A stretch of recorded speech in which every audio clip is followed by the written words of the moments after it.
Welcome to our channel. Today we how to authorize your Slack to notify design approvals, complete guide step by step clearly. To authorize your Slack to notify design approvals, start by opening your Slack workspace. Log in with your credentials if you are not already signed in. Navigate to the Slack app directory by clicking on Apps in the left sidebar. Use the search bar to find the application you need for design approvals. Select the appropriate application from the search results. Click on the Install button to add the application to your Slack workspace. After installation, follow the on-screen prompts to set up the app. You may need to authenticate using your design approval platform credentials. Once authenticated, configure the settings to receive notifications on design approvals. Select the specific channels or users who should receive these notifications.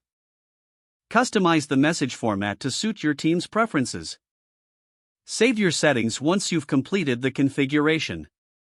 To test the setup, initiate a design approval request from your design platform. Monitor your Slack channels to ensure notifications are being sent.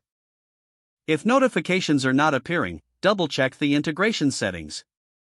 Adjust any necessary permissions to ensure the app can send messages. Review your Slack notification settings to ensure they are activated. With everything configured, your Slack is now fully authorized for design approval notifications. Regularly check for any updates to the connected app for smoother integration. If the page does not load, refresh the browser or try again in a private or incognito window. Make sure you are using the correct email address, then retype it carefully to avoid small typos. If your password is not accepted, use the reset option and create a new strong password you can remember. Check your spam folder for verification or security emails, then complete any requested confirmation steps. Enable two-factor authentication if available to improve account security and reduce unauthorized access risk. After signing in, review your profile details so your contact information and settings are accurate and current. If you see an error message, note it down and try again after restarting your device and internet connection.